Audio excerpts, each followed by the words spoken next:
Welcome back, everybody, to the deep dive. This time, we're looking at a really interesting question with, global implications, really. Hmm. Can the European Union actually pull off like a fully green energy revolution Right. and without, Yeah. crashing their economy? A big question, right?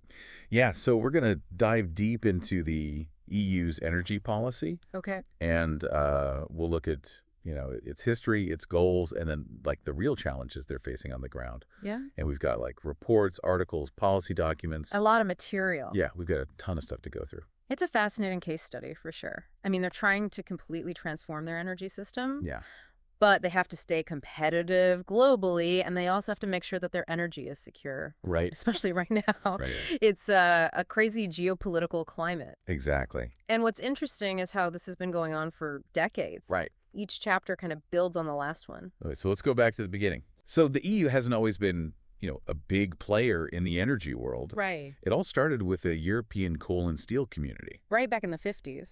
Yeah, back in the 50s, Yeah. with just 6 countries getting together to manage coal and steel resources. Yeah, you could say those were humble beginnings. Humble beginnings for sure. Yeah, So at that time, energy policy was mostly like a national thing, exactly. each country doing their own thing. Pretty much. When did things start to change? Well, the shift towards a more unified approach Okay. really began in the 80s Right. with the Single European Act. Interesting. That's when they introduced this idea of qualified majority voting for energy matters, Okay. which basically paved the way for cross-border infrastructure projects like pipelines and grids. So more power to the EU as a whole. Exactly, yeah. But it was still a pretty gradual process. It was, yeah, it took time. When did the EU really start to take charge of energy policy? I think the big turning point was the 2009 Lisbon Treaty. That's when energy truly became a shared responsibility for all the member states. Right. That treaty actually empowered the EU to establish framework legislation for energy Typo. while still allowing individual countries to choose their own energy mix. So like a balance between EU level policy and national sovereignty? Exactly. It was finding that balance. Right. And this led to the 2020 Climate and Energy Package. Right. You remember that one? Vaguely. With its famous 2020 targets, What? 20% reduction in greenhouse gas emissions, 20% increase in renewable energy, and 20% improvement in energy efficiency, all by 2020. Oh, yeah. Now I remember those were ambitious goals even back then. They were incredibly ambitious, Yeah. but they laid the groundwork for what we see today. And that brings us up to the present. The era of the European Green Deal. Right. The EU's grand plan to become completely climate neutral by 2050. Yeah, it's a massive undertaking. It really is. I mean, it's Right. not just about energy. It affects everything. It touches on transportation, agriculture industry, you name it. Pretty much every aspect of life. Right. And to get there, they've launched this Fit for 55 package. Yeah, a whole slew of legislative proposals aimed at slashing emissions by 55% by 2030. Okay, so Fit for 55, it sounds like a new fitness craze, not an energy policy. It does have a certain ring to it, doesn't it? But what's actually in this package? What are the key elements? Well, it's a multi-pronged approach. Yeah, okay. One of the key elements is the emissions trading system, or ETS, Okay. which basically puts a price on carbon emissions for certain industries. So making it more expensive to pollute. Exactly. The idea is to incentivize those industries to clean up their act, Makes sense. but to prevent companies from just moving their operations to countries with weaker environmental rules. Right. They also introduced this thing called the Carbon Border Adjustment Mechanism, or CBAM. CBAM, what is that all about? Think of it like a carbon tariff on certain imports from countries with less stringent climate policies. Oh, interesting. So it's about protecting European industries and also encouraging cleaner production globally. Exactly. It's about leveling the playing field. Okay, so they're tackling emissions from heavy industries through the ETS and imports through the CBM. Right. But what about those sectors that aren't covered by the ETS? Like transportation and buildings. Right, exactly. How are they addressing those emissions? Well, that's where the effort sharing regulation comes in. Okay. It sets binding national targets for emission cuts in sectors like transportation, buildings, agriculture. So each country has a specific goal to achieve. Exactly. And this forces governments to implement policies that promote things like cleaner cars, energy-efficient buildings, sustainable farming practices. Right. So it's a way to regulate emissions across a really diverse range of sectors and countries. It's a complex balancing act, for sure. It sounds like it. But it's essential for reaching those ambitious climate targets. Okay, so reducing emissions is one part of the puzzle, Right. but they also need to massively increase their reliance on renewable energy. Absolutely. That's where the Renewable Energy Directive comes into play. And the latest version is called ERED 3, right? That's right, RED 3. And it sets a binding target of 42.5% renewable energy by 2030. Wow, that's a pretty aggressive target. It is, and there's even an aspirational goal of 45%. Even higher. They're really shooting for the stars. And it's not just an overall target, right? No, it gets even more granular. Like what? Well, there are sector-specific sub-targets. Okay. For example, they want to see 49% renewables in buildings and 29% renewable fuels in transportation. So it's a very detailed and comprehensive approach. It is a huge undertaking. I can imagine trying to implement all of that across 27 different countries, Yeah. each with their own existing energy mix Yeah. and political priorities. And let's not forget the different levels of administrative capacity in each country. Right. Must be quite a challenge. It is a major challenge. What are some of the biggest hurdles they're facing in this renewable energy push? Well, one of the biggest bottlenecks is permitting. Permitting. Yeah, getting all the necessary approvals to build new wind farms, solar parks, all of that. Oh, right. I can see how that would be a problem. It's a huge problem. Yeah. Even though the directive introduces these so-called go-to areas. Go-to areas. Yeah, these are designated zones where they're trying to fast-track the approval process for renewable energy projects. Okay. The goal is to get those approvals down to 18 months. That sounds pretty fast. It does. But in reality, the permitting processes can still be very lengthy and complex. So in practice, it's not as easy as it sounds. Not at all. Why is that? Well, each country has its own set of rules and regulations, Oh, I see. and different levels of administrative capacity and different environmental assessment requirements. So it ends up being a real patchwork of regulations. Exactly. And that can really slow down development. I bet so.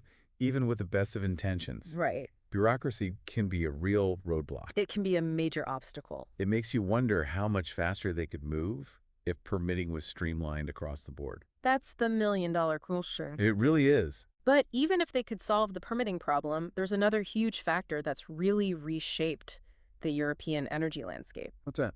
The war in Ukraine. Right, of course.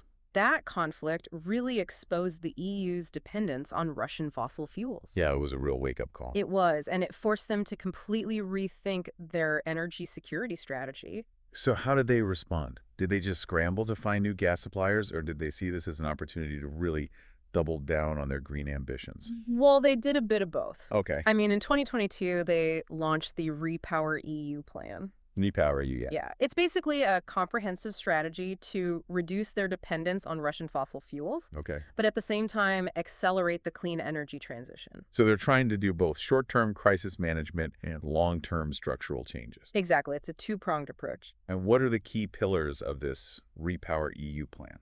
Well, it focuses on three main things. Okay. Diversifying gas supplies, Right. rapidly expanding renewable energy, Yeah. and implementing demand reduction measures. So let's break those down one by one. Sounds good. What exactly are they doing to diversify their gas supplies? They've been busy securing alternative sources. Like what? Well, for example, they've been building new LNG terminals. LNG, that's liquefied natural gas, right? That's right. Okay. And they've also been working on new pipeline projects. Can you give me an example? Sure, one example is the Baltic Pipe. I've heard of that one. Yeah, it connects Poland to Norway's gas fields. Right. So they're basically getting gas from other countries instead of Russia. So diversifying their suppliers. Exactly. And they've actually managed to secure quite a significant amount of non-Russian gas through these efforts. That's good. It is, but it's important to remember that this is a temporary fix. Right. It's a bridge to a future where they're less reliant on gas altogether. So diversifying in the short term while aiming for a long-term shift away from gas. Exactly. Okay, so what about the accelerated development of renewables? Where are they putting their focus there? Solar energy is a major priority. Solar? Yeah, they've got this ambitious EU solar strategy. What does that involve? Well, it basically lays out a roadmap for installing a massive amount of new solar capacity By when? by 2025. Wow, that's coming up fast. It is, they're moving quickly. And are they just focusing on solar, or are they looking at other renewables as well?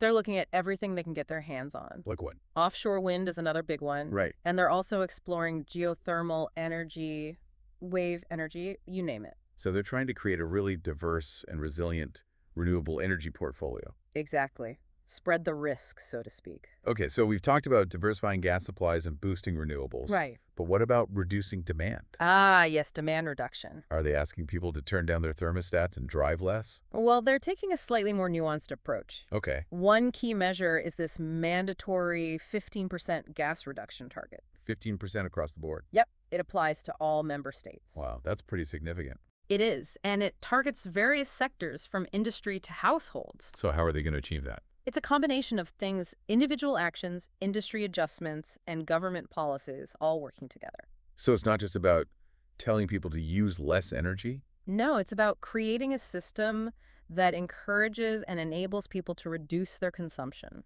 So a mix of carrots and sticks. You could say that.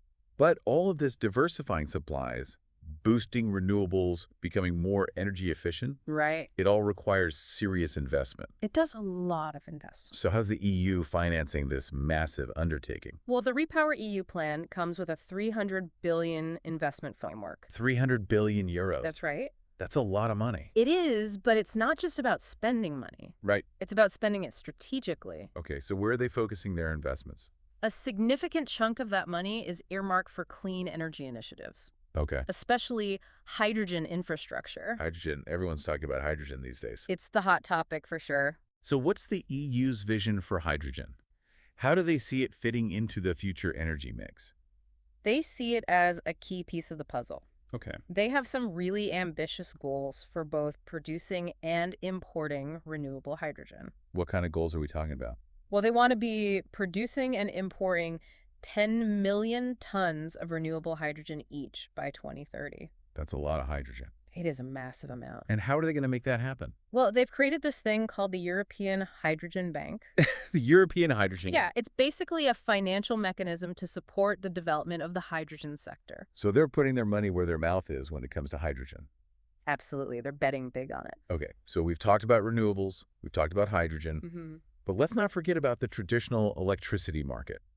Right, the backbone of the energy system. Exactly. We all saw what happened last year with those skyrocketing energy prices. It was a painful reminder of how volatile the market can be. It really was. So what are they doing to address this volatility and ensure a more stable and affordable electricity supply? Well, the energy price crisis really exposed the flaws in the existing market design. What kind of flaws? Well, the current system is heavily influenced by gas prices. Which have been incredibly volatile. Exactly. And that volatility spills over into the electricity market. Making it difficult to predict prices and plan for the future. Exactly. It creates a lot of uncertainty.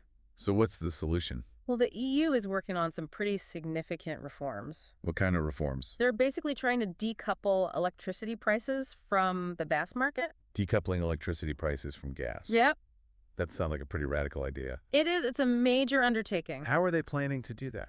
Well, there are several tools they're exploring. Like One of the key tools is something called contracts for difference, or CFDs. contracts for different CFDs. Yeah, it's a bit of a mouthful. It is, but what do they actually do? Well, basically, CFDs provide a guaranteed price for the electricity generated from renewable energy projects. So it's like a safety net for renewable energy developers, Exactly. It protects them from the ups and downs of the market. which should hopefully lead to more investment in renewables That's the idea. and more stable electricity prices for consumers. Right, because if the developers have a guaranteed income, they're less likely to raise prices when the market gets volatile. Makes sense. So CFDs are one way to decouple electricity prices from gas. Okay, but they're not the only tool, right? No, they're not. What else are they looking at? They're also promoting power purchase agreements, or PPAs. PPAs. Yeah, these are long-term contracts between renewable energy generators and consumers. So like a direct agreement between the producer and the user of the electricity. Exactly. And these agreements provide price certainty for both sides. So it's a win-win, It is businesses get predictable energy costs, right? and developers get a guaranteed market for their electricity. So they're trying to create a more diversified and flexible electricity market. Exactly. One that's less reliant on fossil fuels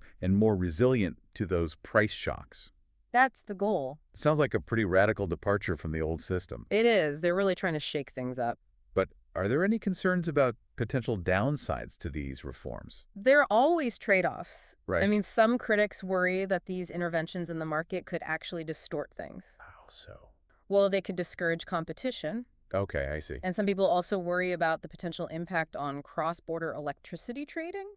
Which is important for balancing supply and demand across the EU. It's essential for a well-functioning energy system. So it's a tricky balancing act. It is. They need to find the right balance between stability and market dynamism. And they're trying to do all this while also ensuring that this energy transition is fair and inclusive. Right, that no one gets left behind. Exactly. So let's talk about the social implications of this energy transition. I mean, it's great to talk about clean technologies and market reforms and all that, Yeah. but we can't forget about the people whose lives are directly affected by these changes. Absolutely. The EU recognizes that. They do. Yeah, they know that the move towards climate neutrality will have different impacts on different regions and social groups. Right. I mean, some communities that have historically relied on coal mining or other fossil fuel industries, Yeah. they might face real economic hardship as those industries decline. That's a real concern. It is, and that's why this concept of a just transition is so central to their strategy. Just transition. Yeah. We hear that term a lot these days, but what does it actually mean in practice? It's more than just a feel-good slogan. Okay. I mean, they're actually putting real resources behind it. Okay, so what are they doing? Well, one key instrument is the Social Climate Fund. The Social Climate Fund. Yeah, it's a pretty substantial financial tool dedicated to supporting vulnerable households and businesses that are affected by the energy transition. So it's a way to cushion the impact of these changes Exact. and provide support for those who are most affected. That's the idea. How does it actually work? Who decides how the money is spent? Each member state has to develop a just transition plan. A just transition plan. Yeah. What's in that plan? Well, it outlines how they're going to use those funds. Okay. And the plans have to prioritize investments in certain areas. Like what? Things like energy-efficient housing renovations, Oh, yeah. clean mobility solutions, making sure that the benefits of the transition reach all segments of society. So it's about making sure no one is left behind. Exactly. But tackling energy poverty must be a huge challenge, It is a major challenge. especially given the wide range of economic conditions across the EU. Yeah, I mean, you've got some very wealthy countries and some that are struggling. Right. And energy poverty is a problem in every country to some extent. So how are they addressing this issue? I mean, what good is a green energy transition if people can't afford to heat their homes? That's a very valid point. And the EU has actually introduced this energy poverty recommendation framework. The Energy Poverty Recommendation Framework. Yeah. What is that? It's an attempt to standardize the way that energy poverty is measured and monitored Okay. across all the member states. So there's a consistent definition and approach. Exactly. And does it actually work? Yeah. Are they making any progress in reducing energy poverty? It's a work in progress, I would say. Okay. Despite these efforts, millions of Europeans still lack access to affordable and adequate heating. Wow. So it's an ongoing challenge. It is a major challenge. And it highlights the fact that a truly just transition requires more than just top-down policies. Right. It also requires grassroots efforts Yeah, and community engagement. absolutely. So it's not just about governments and institutions. It's about people It's about people. working together to create a more equitable and sustainable energy system. And this transition is also happening in a broader geopolitical context. Oh, absolutely. Where the EU's move away from fossil fuels, especially their efforts to reduce their dependence on Russian gas. Right. It's reshaping global energy markets and alliances. It's a very dynamic and complex landscape. So we're entering a new era of energy geopolitics. We are. What are some of the key impacts of this EU energy transition on the global stage? Well, one major impact is the diversification of energy supplies. Diversification. Yeah, I mean, the EU's search for alternatives to Russian gas Right. has led to a surge in imports of liquefied natural gas or LNG from other countries. Like who? United States, Qatar, Australia, you name it. So they're shopping around for new energy suppliers Exactly. And this has shifted global LNG trade flows. and created new strategic partnerships. Exactly. It's a whole new geopolitical game. Sounds like it. But it also creates new dependencies Right. and potential vulnerabilities. How so? Well, the EU needs to make sure that these new partnerships are based on shared values and mutual benefit, Right. not just on the need for energy security. So it's not just about getting the energy. It's about getting it from the right partners. Exactly. And this shift away from fossil fuels is also creating some tension, isn't it? Oh, yeah, for sure. I mean, not everyone is happy about the EU's green ambitions. Some countries that are heavily reliant on fossil fuel exports, Right. they might feel threatened by this transition. That makes sense. Yeah, and there's also a risk of competition for resources and investments. As demand for clean energy technologies grows, Exactly. So the EU needs to navigate these complexities very carefully. it's a delicate diplomatic dance. It is. But beyond the geopolitics, there's also the economic angle. Right. I mean, could this green energy push actually make the EU more competitive in the long run? That's a big question. It is. And the EU is basically betting that by becoming a leader in clean technologies, Right. they can create new industries, new jobs, new export opportunities. So they're trying to turn the climate challenge into an economic opportunity. Exactly. It's a bold gamble. It is. But what are they doing to achieve this leadership position in clean technologies? Well, it's a multi-pronged approach. Okay. They're investing heavily in research and development. Okay. They're supporting both startups and established companies in the clean tech sector. So they're creating an ecosystem for innovation? Exactly. But is that enough? Well, they also need to create the right policy environment Right. for these clean tech companies to flourish. So what are they doing on that front? Well, they're implementing regulations and standards that promote clean technologies. Okay. And they're working to streamline permitting processes for renewable energy projects. Which we talked about earlier. Right, it's a big one. Yeah. And they're also investing in the necessary infrastructure Like what? to support the growth of the clean energy sector. So things like grid upgrades and energy storage. Exactly. All the things that are needed to make this transition happen. So it's a really comprehensive approach. It is. They're pulling out all the stops. And it's not just about the economics.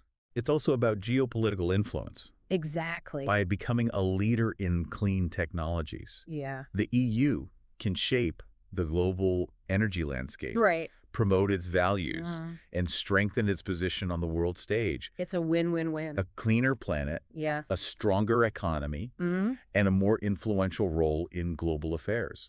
It's a pretty compelling vision. It is. But as we've seen, the path to getting there is full of complexity. No doubt about it. But what's remarkable is their commitment to this vision, Right. even amidst all the geopolitical turmoil and economic uncertainty. It really is impressive. It shows you how much they believe in this idea of a sustainable future. It's not just possible. It's essential. Exactly. And that brings us to the human side of this story, Right. which we'll explore in the next part of our deep dive. We'll delve into the complexities of creating a truly just transition Yeah. for everyone. Sir all. Stay tuned. It's like they're trying to completely redesign the electricity market. It's a huge undertaking, for sure. But how do they plan to achieve that decoupling? What tools are they using? Well, one key tool they're exploring is something called contracts for difference. Contracts for difference. Yeah, or CFDs for short. Okay, CFDs, what are those?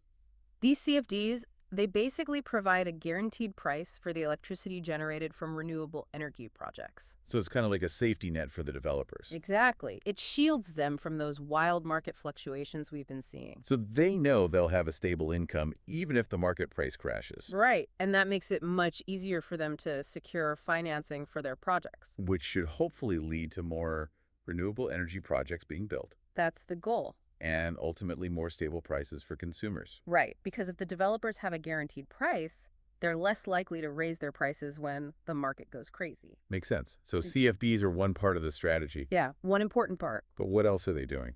They're also promoting something called power purchase agreements. No purchase agreement. Right there, PPA. PPAs. Okay, so what are those all about? PPAs are basically long-term contracts between renewable energy generators and consumers. So it's like a direct agreement between the producer and the user of the electricity. Exactly, cutting out the middleman, so to speak. And these agreements provide price certainty for both sides, Right. The business gets a predictable energy cost. which helps them with their budgeting and planning. Exactly. And the developer gets a guaranteed buyer for their electricity. So it's a win-win situation. It's supposed to be a win-win. So they're trying to create a more diversified and flexible electricity market. Yeah, a market that's less reliant on fossil fuels and more resilient to those price shocks we've been seeing. So less volatility, more stability. That's the idea. It sounds like a pretty radical shift away from the old system. It is a pretty significant departure. But are there any concerns about potential downsides to these reforms? Well, there are always trade-offs with any policy. Right. Some critics worry that these interventions in the market could actually end up distorting things. Well, they could discourage competition. I see. If you're guaranteeing prices for certain types of energy, Yeah, it might make it harder for other types of energy to compete. that's a fair point. And some people also worry about the potential impact on cross-border electricity trading. Which is so important for balancing supply and demand across the EU. It's essential for a well-functioning electricity system. So it's a delicate balancing act. They need to find the right balance between stability and market dynamism. Right, because you don't want to stifle innovation. Exactly. You want to create a system that encourages the development of new technologies and new business models. While also ensuring that consumers have access to affordable and reliable electricity. That's the challenge. It's a big challenge, It is a very big challenge. but it's a challenge they have to address. They do, because if they don't get this right, Yeah, this whole energy transition could be derailed. exactly. So it's not just about the technology. It's about the policies. It's about the economics. It's about the politics. It's about the people. It's about everything. It really is a systemic transformation. It is. They're trying to change everything. And speaking of the people, let's talk about the social implications of this energy transition. Right. Because it's easy to get caught up in all the technical details and the policy debates. Yeah. But we can't forget that this transition will have real impacts on people's lives.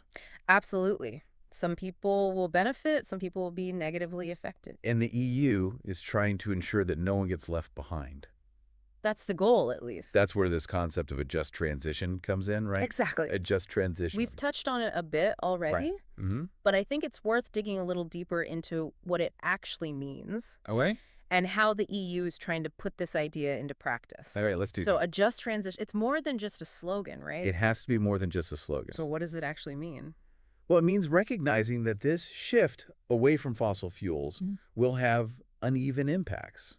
All right, some regions, some industries, some communities will be more affected than others. Exactly. And a just transition is about anticipating those impacts Okay. and putting measures in place to mitigate them, So it's about making sure that everyone benefits from this transition. or at least that everyone has the opportunity to benefit. Right. And that no one is unfairly disadvantaged. Exactly. So where do you even begin with something like that? Yeah. How do you ensure that everyone has a fair shot in this new clean energy economy? Well, I think it starts with understanding the specific challenges that different groups are facing. Okay, can you give me some examples? Sure. So, for example, regions that have historically relied on coal mining Right. or other fossil fuel industries, Yeah. they're going to need support as those industries decline. Because those jobs are going away Exactly. And those workers are going to need help transitioning to new jobs. in new industries. Right. And vulnerable households. Yeah.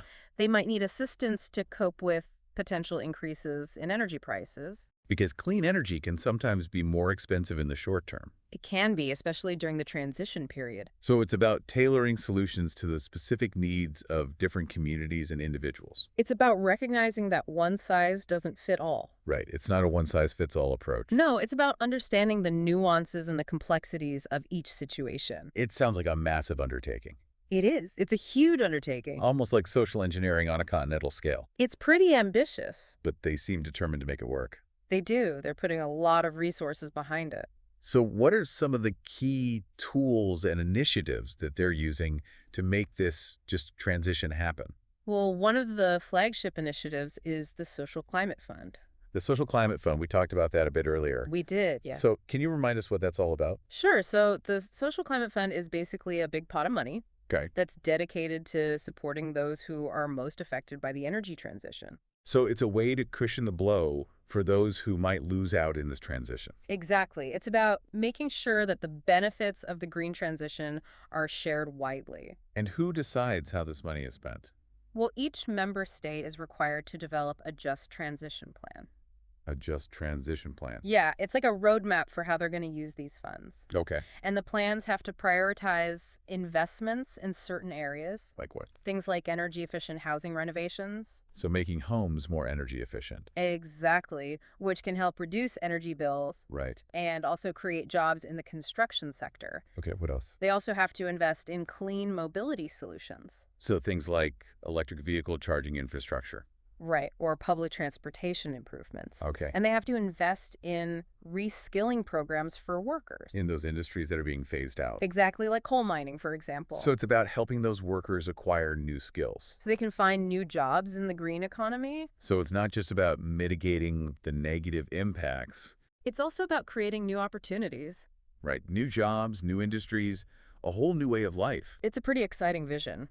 It is, but it also sounds incredibly complex. It is very I mean, complex. how do you even begin to implement something like this Yeah. across 27 different countries? It's a huge logistical challenge. And a political challenge. Absolutely. You've got 27 different governments with 27 different sets of priorities. And 27 different levels of capacity. Right. Some countries are better equipped to handle this kind of transition than others. So there are bound to be some hiccups along the way. Oh, yeah, for sure. I mean, it's one thing to have a plan on paper. Right. It's another to actually make it happen in the real world. Exactly. And that's where the rubber meets the road. So what are some of the challenges they're facing in actually implementing these just transition plans? Well, one of the biggest challenges is just making sure that the money gets to the people who need it most. Right. You don't want it getting lost in bureaucracy. Exactly. It requires effective targeting, Okay. efficient administration, and close coordination between national and local governments. So it's a real test of governance. It is a big test. And there's always the risk of political interference. Oh, yeah, for sure. And these are big sums of money we're talking about. Billions of euros. So there's bound to be some temptation to use that money for political gain. It's a real concern. So transparency and accountability are crucial. Absolutely essential. But beyond the financial support, Mm-hmm.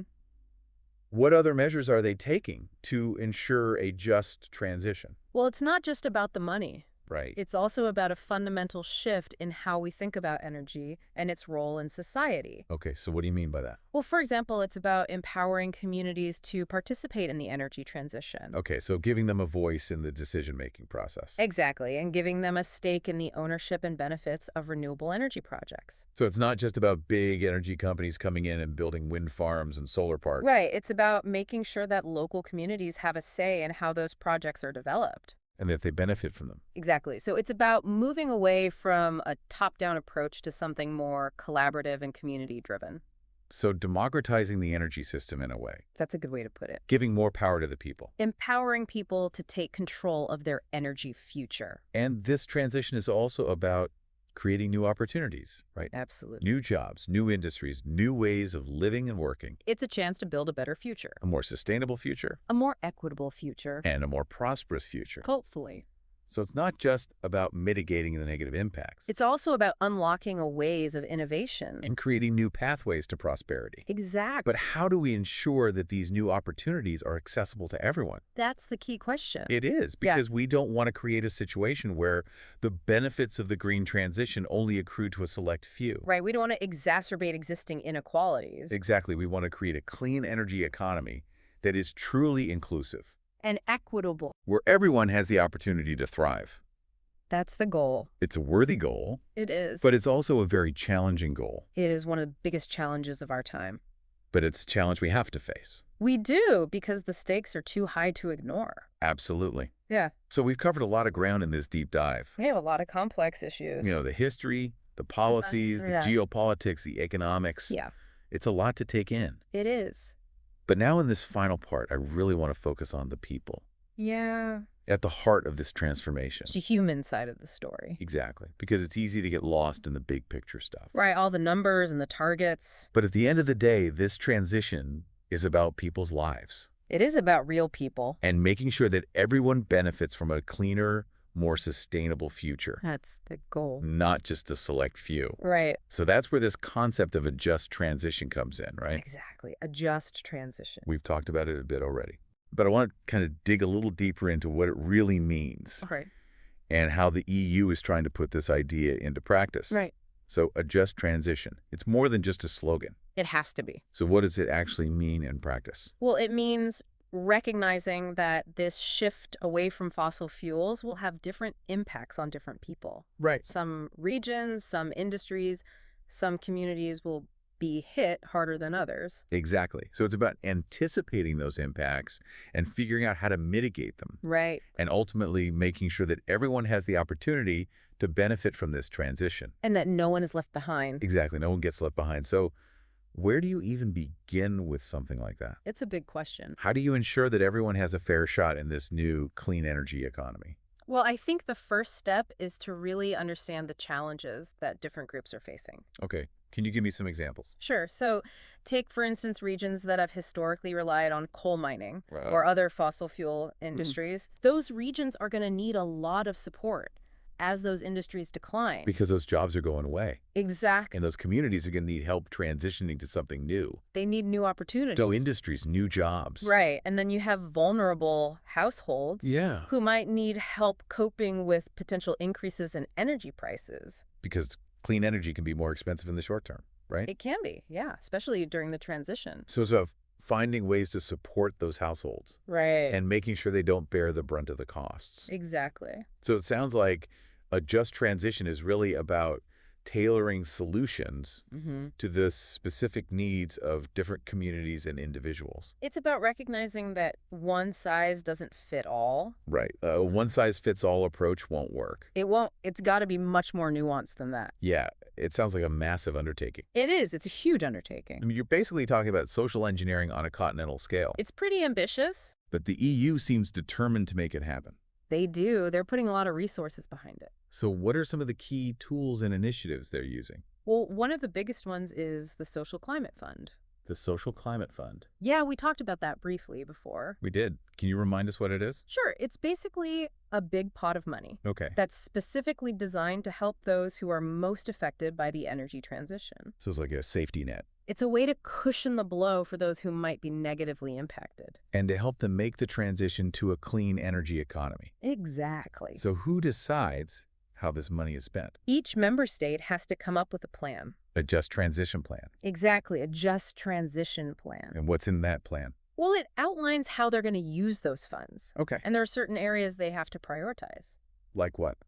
Well, for one, they have to invest in making homes more energy efficient. Okay, so things like insulation and better windows. Right, things that can help lower energy bills They reduce emissions. and create jobs in the construction sector. Okay, what else? They also have to invest in clean transportation options. So things like electric vehicle charging infrastructure. Right, or public transportation improvements. Okay. And they have to invest in retraining programs for workers in those industries that are being phased out. Like coal mining, for example. Exactly. Coal mining, oil and gas, all those fossil fuel industries. So it's about helping those workers acquire new skills. So they can find new jobs in the clean energy sector. So it's not just about mitigating the negative impacts. It's also about creating new opportunities. Right, new jobs, new industries, a whole new way of life, It's a chance to build a better future, a more sustainable a future, more equitable future. and hopefully more prosperous future. That's the goal. It's a pretty ambitious goal, It is. It's a very ambitious goal. but it's also a very complex goal.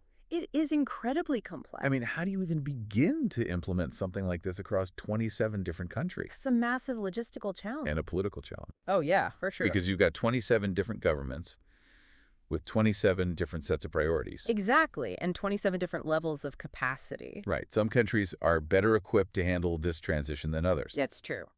So there are bound to be some hiccups along the way. There will be, for sure. I mean, it's one thing to have a plan on paper. Right. It's another thing to actually implement it in the real world. That's where the rubber meets the road. Exactly. So what are some of the challenges they're facing in actually putting these just transition plans into action? Well, one of the biggest challenges is making sure the money actually gets to the people who need it most.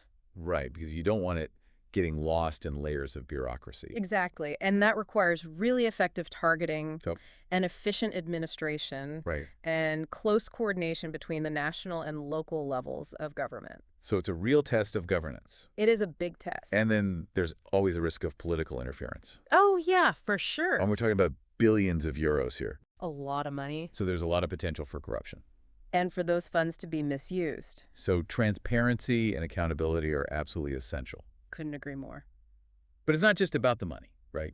No, it's not just about the money. I mean, a just transition requires a deeper shift. Mm-hmm. and how we think about energy and its role in society. A more fundamental shift. Exactly. So what do you mean by that? Well, for example, it's about giving communities more of a say Okay. in how the energy transition unfolds. So more community involvement. Exactly, giving them a voice in the decision-making process. And not just letting big energy companies dictate everything. Right, it's about empowering local communities. And giving them a stake in the ownership and benefits of renewable energy projects. Exactly. So instead of just having a big wind farm plunk down in their backyard, Right.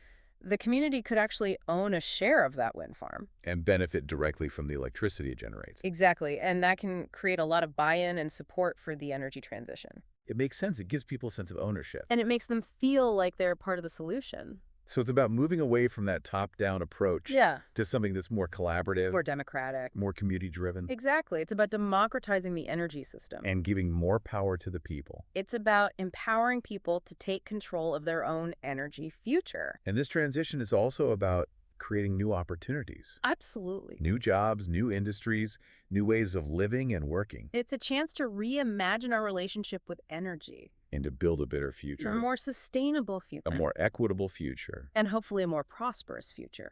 So it's not just about mitigating the negative impacts. It's about creating something new and exciting. It's about unlocking innovation and creativity. And finding new solutions to the challenges we face. But how do we ensure that those opportunities are accessible to everyone?